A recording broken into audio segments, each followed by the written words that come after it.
Good YouTube, Quinn Wade. Here to talk about the hometown Bucks on Analysis Playground on YouTube. The Spurs beat them 144 to 118. And the Bucks go to 26 and 20 and 9 and 13 away from home. The Spurs go to 21 and 24, 13 and 12 at home. And this was a series where it went tied because the Bucks blew them out not that long ago, and the Spurs was able to blow them out in return. So that's the win-win, is going 1-1 against each other, but they don't see each other for the rest of the season unless they meet in the NBA Finals, which may happen in the future, but we just don't know when. But it would be a fun matchup, as it was today. The Bucks 35-35 in the first quarter. Then the Bucks won the second quarter 36-35. But then an avalanche of shots start raining in the third quarter in favor of the San Antonio Spurs, where they won the third 45-30. And that was all she wrote on that one, because they won the fourth quarter 29-17, even when they emptied their bench early, and the bench start out hustling, out speeding, out transitioning, making threes, moving the ball around, and just flat out continue to just destroy the Bucks defense. And the game just got a little uglier. The only reason why might not hear a lot of things about this game, because it was in San Antonio, and the crowd was going to obviously support the Spurs. But man, the Bucks, they looked it really bad, especially in those last two quarters defensively. And they just didn't seem like they had nobody to go to offensively when it mattered the most. And that's a big reason why they got embarrassed in this game. When you look at the score, it's not a score that you should be like, dang, that actually happened. Nah, this was a beatdown, and it was really bad. And Giannis got his butt blocked 2 times in a row by Wemby. And man, this Bucks team just really didn't know what to do against the Spurs. And the Spurs, like when Wemby's hitting his threes and they're moving the ball around and they're not settling for shots, or they shots are going in, like Devin Vassell and all these guys are just knocking down threes off the dribble, off the bounce, just pulling up without even dribbling too. This team can be tough to beat. And this isn't the first time the Spurs done did it. They done did it several times. I mean, they won 21 games already. So this team is capable of going on long stretches of being able to score, especially if Wemby is hitting his shots, and then they got to guard him a certain way, which makes it easier on his teammates to get open or get easier shots. And that's what happened tonight. But Torian Prince, 13 points, minus 15 and plus minus 5 personal fouls, 1 block, 3 assists, 5 rebounds. One of those offensive, 3 of 9 from 3, 5 of 14 from the field. Giannis Antetokounmpo, 35 points for him, minus 13 and plus minus 3 personal fouls, 2 turnovers, 1 block, 6 assists, 14 rebounds. So 30 and 10 for Giannis. That's the usual for him this season. 4 of his rebounds offensive, 9 of 14 from the free throw line. Hit a couple mid-rangers, got a couple layups, got some powerful dunks in there. Just what Giannis does each and every night. Brook Lopez was 3 of 8 from the field, 0 of 3 from the three-point line. He only had 5 rebounds, 3 was offensive, 3 assists, 1 block, 1 turnover, 2 personal fouls, minus 19 and plus minus. He only had 6 points. And then Dame, he scored 22, but he didn't really have the most efficient night. He was 7 of 7 from the free throw line. That was the bulk of his points. He was also 3 of 7 from 3. You would definitely take that. And 6 of 17 from the field, 7 assists, 3 rebounds, 1 was offensive, 1 block, 1 turnover, 2 personal foul, minus 16 and plus minus. I like what I seen out of him. As long as he's finding guys, keeping the tempo and pace the way it needs to be, and hitting his threes and still getting shots to fall. That's all Dame has always been, which is a great scorer and a decent general. Andre Jackson Jr., 3 of 7 from the field, 1 of 2 from 3, 0 of 1 from the free throw line, 4 rebounds, 1 was offensive, 1 steal, 1 block, 1 turnover, 1 personal foul, minus 22 and plus minus 7 points. Marjan Beauchamp was 0 of 1 from the field, 1 rebound, 1 turnover, minus 7 and plus minus. Chris Livingston, 0 of 1 from the field, 2 of 2 from the free throw line, 3 rebounds. It was all offensive. 1 steal, minus 7 and plus minus 2 points. And Chris Middleton might seem like a typo, but he did play 23 minutes, and he was 8 of 9 from the field and 3 of 4 from 3 2 of 2 from the free throw line, 4 rebounds, 2 assists, 1 block, 1 turnover, -4 and plus 21 points. Led all the Bucks in scoring tonight off the bench, and was just one of their better offensive players tonight. But not only that, he was the only guy that got in double figures in any statistical category for the Bucks tonight off the bench. And Pat Connaughton, 3 of 3 from the field, 2 of 2 from 3, 2 rebounds, 1 was offensive, 1 assist, 2 blocks, 1 turnover, +2 and +-8 points. Gary Trent Jr., 1 of 7 from the field, 0 of 3 from the 3-point line, 2 rebounds, 1 personal foul, -7 and +-2 points. Stanley, 4 minutes, 1 of 2 from the field, 0 of 1 from 3, 1 rebound, -7 and +-. He also had 2 points. And it was crazy to see Gary Trent, who's been hot for the Bucks off the bench, only go 1 of 7 from the field, and he didn't even make a three tonight. But it happens to show you how hard it is to be consistent in this league, because even when you're getting good looks, you can still miss those opportunities and just have a poor performance because of not being able to take advantage of those. AJ Green, 18 minutes, 0 of 3 from the field, 0 of 2 from 3, 2 rebounds, 1 steal, 3 personal foul, -5 and +- no points. And Ryan Rollins was 0 of 5 from the field, 0 of 4 from 3, 1 rebound, 2 assists, 2 turnovers, 2 personal fouls, -10 and +-. And DeLon Wright didn't play, coach's decision. They was 43 of 100, which is a lot of shot attempts. 43% from the field, 12 of 37, 32% from 3, 20 of 26 from the free throw line, 76% from there. 47 rebounds, 24 assists, 3 steals, 8 blocks, 10 turnovers, 19 personal fouls. And then, of course, the San Antonio Spurs, Harrison Barnes had 16, was really knocking down them threes. He was 2 of 5 from there and 6 of 12 from the field. He also was 2 of 2 from the free throw line, 6 boards, 2 of them was offensive, 2 assists, 1 block, 2 personal foul, +14 and +- was just his secondary self, keeping the ball moving, knocking down the threes when they're open, getting to the basket, getting out in transition, and trying to play solid defense. Victor was 9 of 20 from the field, but 5 of 11 from the 3-point line and 7 of 7 from the free throw line. He also had 30 points and 14 rebounds. We're seeing him do this a lot more often, which is showing you his growth and development has been working as planned. And he's also been on the court for a lot of these games, so he's staying healthy, which is good to see too. 2 of his rebounds offensive, 1 assist, 6 blocks, 1 turnover, 3 personal foul, +9 and +-.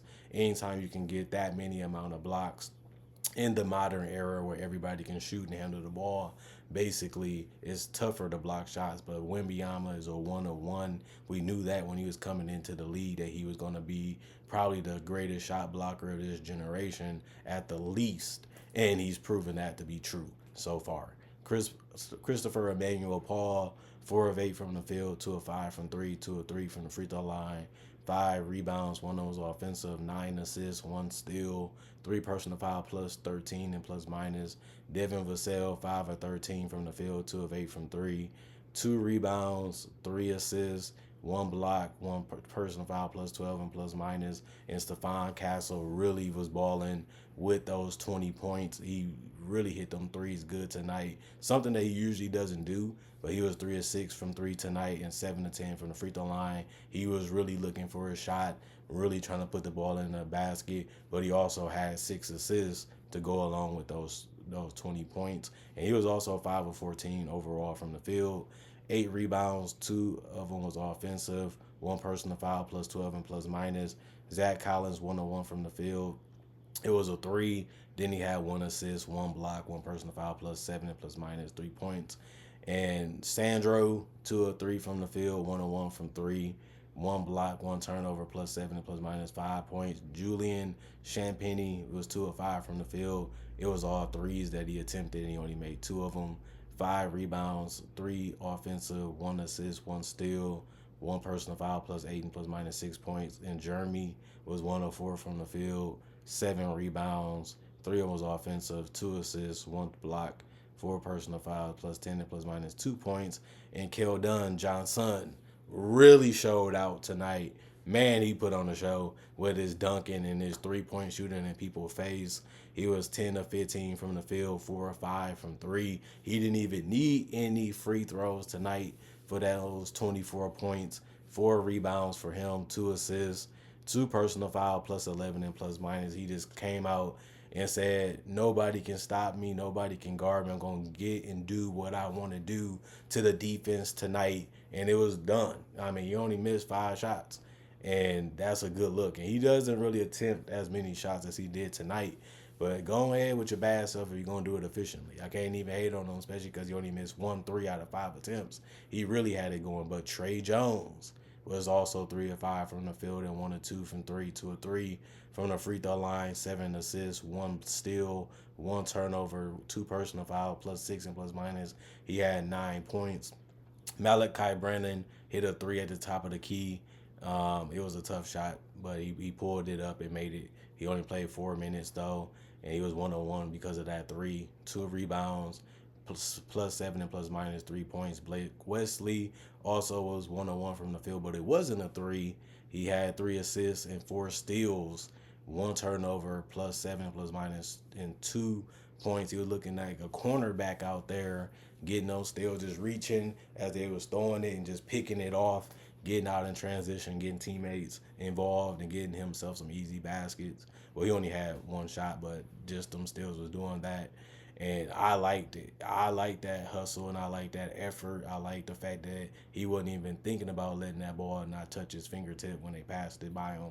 And to be able to do it 4 times is tough to do in the NBA, but he made it come true tonight. In City, he only played 4 minutes, didn't do anything at all statistically, but be a plus 7 and plus minus. And Charles didn't play, coach's decision. 50 of 102, 49% from the field, 24 of 50, 48% from three, 20 of 25, 80% from the free throw line, 53 rebounds, 13 offensive out of that, 37 assists, 7 steals, 11 blocks, 4 turnovers, 20 personal fouls, and both teams shot over 100 times.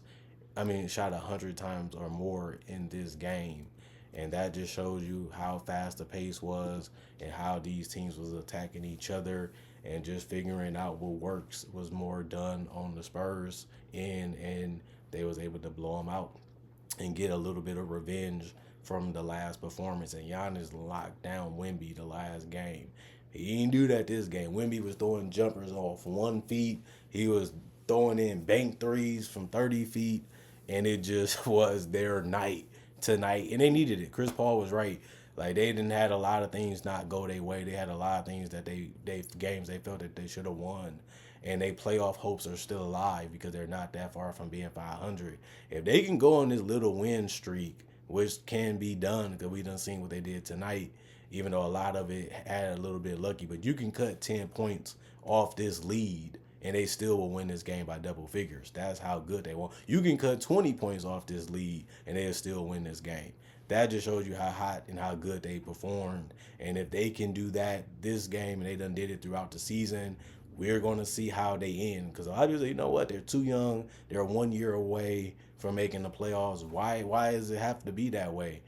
We have enough talent, we have enough athleticism, we have enough speed, we have enough perimeter scoring, we have one of the best players in the world. That's why he was named the All-Star and Victor Wembanyama. It doesn't make sense to concede this season when we're only a couple games away from being 500 or above. We should go all in on that. I ain't saying you got to trade for an arm and a leg, but you can still look at this team and say we're not that far from being overachievers this year, and that should be the goal. Once you this close and you don't really have that much separation from being a playoff team or not being one, you should go all in for the over. Why wouldn't you do that? Especially when you got a superstar that's working as hard and doing the things that he's doing and leading by example on both ends of the court. And it worked tonight. I'm liking the Spurs. Y'all know I've been messing with the Spurs all season. And I didn't really record a lot of videos when the season went on last year, but I've been back this year, and I'm like, man, I missed a lot of Wemby, and I'm glad that I'm not doing that this year because he's just that good. And so are the Spurs. I like what I'm seeing. But the Bucks, there was a formidable opponent. They just got outplayed and outclassed tonight, and it happens in the NBA all the time, and the Bucks got off to a bad start, they was able to correct majority of their season, and it looks like they're going to lock up a playoff spot if everybody continues to stay healthy. And the Spurs should feel the same way in the Western Conference. They have enough to compete. They have enough to make it. They're not going to win the title most likely, but at least they can use that as a stepping stone, just like they're using this year and last year too. So this is a step in the right direction, and you want to continue that as much as possible. And you know, Greg Popovich wouldn't want his team to settle for less, especially when he knows what he has as a group of guys, because they helped put this team together, and they knew why they was putting these certain pieces of talent around Wemby, and it's looking very good some days. You just need it to happen more, and that's really about it. Comment, like, subscribe, share, hit the notification bell for more analysis. And if you're new to the channel, I do conversation videos just like this and different topics and various different things, but just NBA only. For you not a fan of all NBA content, this is not the channel for you, to be honest. But if you are, I also do breakdowns of legends, current legends, rookies, and future stars. I also do draft coverage and mock drafts too. So if you love that type of content and you want to try some things out, I got over 3,000 videos already done and turned in on this channel. And thank y'all for continuing to watch. Thank y'all for continuing to put analysis in your rotation and me in your daily routine, in weekly routine, monthly routine, yearly routine, because I've been doing it that long because you guys love what I have to say, love watching what I make, and I love making it. That's the 50-50 why this relationship has been so strong on YouTube and why analysis has been known worldwide, mainly because of the popularity of this channel and the success of this channel.